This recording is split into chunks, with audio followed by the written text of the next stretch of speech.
Grayson of Crux. Another two-hander Hobart. How was it? It was a pretty rough race.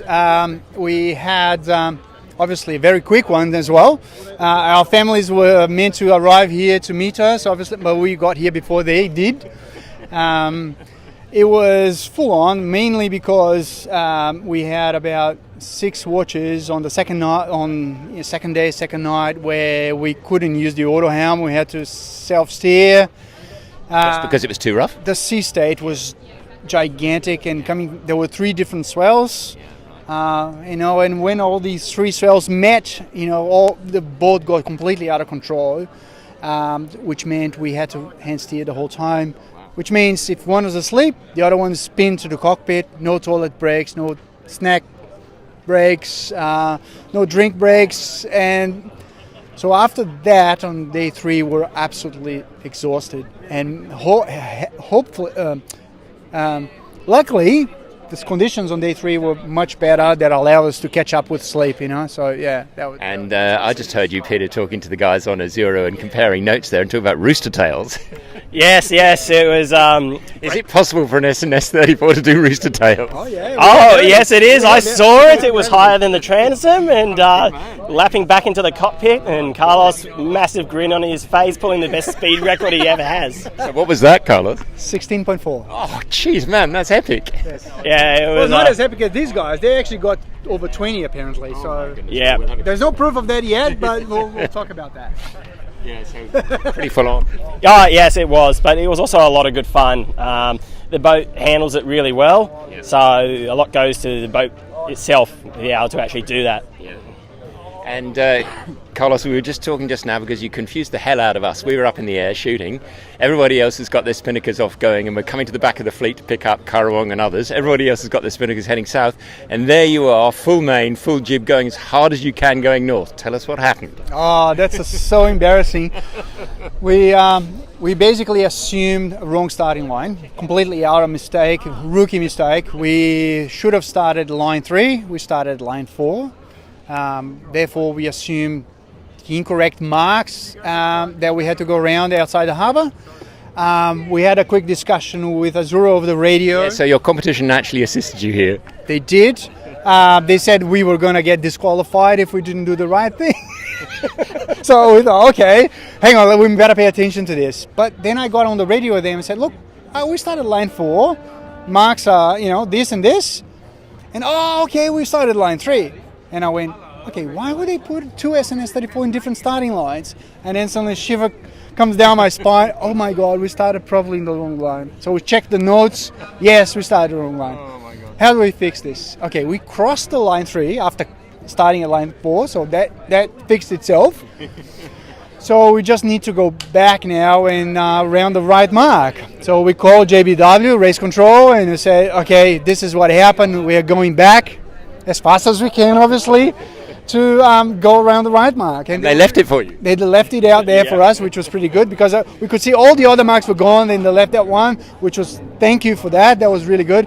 We went around and started racing again. We probably lost about an hour and a half in the whole thing. Yeah, well done to you. You really were sailing full bore north. I could see how hard you were working. So, Peter, for you, sort of the highlight, do you reckon? When was that in the race? The highlight for me, it'd have to be Bass Strait. I do these offshores for the challenge, and being able to play with 4 or 5 metres sea state and swell and rooster tails off SS34s and things, it's not something you do every day. At the end of it, as we said, we were both just wrecked from it, but during crossing the Bass Strait, it's an experience of a lifetime. And it doesn't matter how hard it is, this reception here is always fantastic, isn't it? Yeah, it's a great reception. You start with the dolphins off Tasmania, and then in the harbour and the people and Taste Festival and everything. It's a fantastic place to finish a race. The welcoming here in Tasmania is second to none, I reckon. Yeah, that's what a lot of people have been saying that this year. And you have this really delightful relationship with these guys over here in Azzurro. It's a real shame, isn't it, to see Shane on his last Hobart? It is a very, very, very sorry, sad thing. The reason we got also such a good relationship with Azzurro is 2 things, basically. When I first bought my SNS 34, Shane actually called me, said, welcome to the team. And he invited me over to have a look at the Azzurro, and so he was super friendly and really forthcoming and showing me everything he knew about SNS 34s. It also has a connection with Jim and Michael. Jim Nixon. Jim Nixon and Michael Rowe, who are also members of the same Manly Yacht Club, which we are members from. So basically, we call this a secret Manly boat, because it's almost half the crew is a Manly Yacht Club members. So yeah. Fantastic. Okay, finally, so what's next for you both, Peter?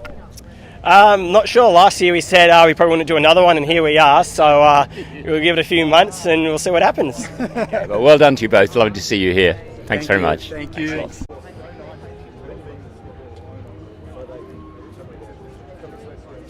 Jim Nixon of Quick Point Azzurro. Shane Cairns' last race. How was it all? Don't call it Quick Point. Oh, sorry, my apologies. We better get that right. Yeah, White Bay. That's all right.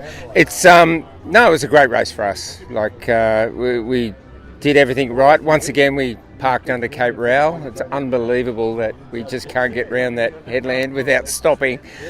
And this time we checked the boats in front of us, and they all went through at 8 knots, and we thought, okay, we'll get in close, but it didn't happen again. But we had a great race, Top speed 20.1 knots, which is really, where was that? World record. That was middle of Bass Strait. World record in a SNS 34, I'd say.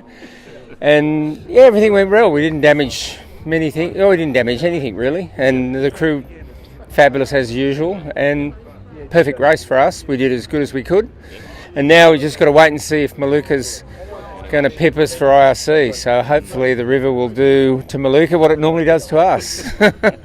And a bit sad that it is apparently Shane's last race. Yeah, it's terrible actually, but we're all pretty good with it because we'd rather see him, fit and standing up than, the opposite, which he wouldn't want. But he's been a fabulous skipper. I've done the last 8 races with him. Most of us have stick to him like glue. Great skipper, boat's perfectly prepared. We literally step on race day with a bag and that's it, and we do well, we get on really well. We're all sailed together for years and years and years, and it's the way it should be, a true Corinthian entry, And it's interesting too, how many years you guys are sort of, the expectation in Hobart is they might make it, and it adds something. I know it's frustrating for you guys, but it really adds something to the race, this sort of little boat that can, We don't really pick up on that because we're out there, we miss everything, but we get a lot of emails and a lot of fan mail, I suppose you'd call it, I don't know, but it's great. It's great that small boats are coming in. So predominantly smaller boats, so we've got boats to compete with and sail against, and like Crux and Maluka at the moment, and all the J99s and the Sunfasts. Makes it good racing for us. Of course, for a couple of years there, we were at the back by ourselves all alone, but it's great that small boats are coming back into it. And any plans for after Shane Cairns?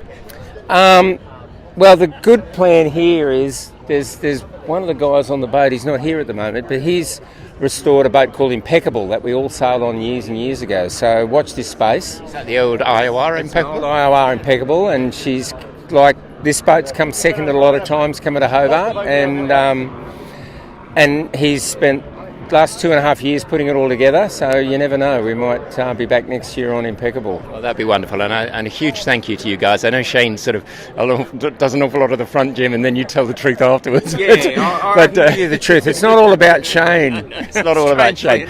And actually, I think that's the point, which is, well, Shane's really a fantastic character, and it's wonderful he's had this boat, but I think it is this boat and its crew really just add something to this race. There's something about the character of the crew and the people and the boat, and thank you all very much indeed for that. It's really appreciated. I really appreciate it too. Like, we're really proud of the way we went across Bass Strait. We had a really hard running night, and we put a lot of miles on a lot of bigger boats. Ended up with ahead of the 40 footers the next day, and most of the two-handed boats. So we're pretty happy with that, and it didn't break anything. That's the best thing.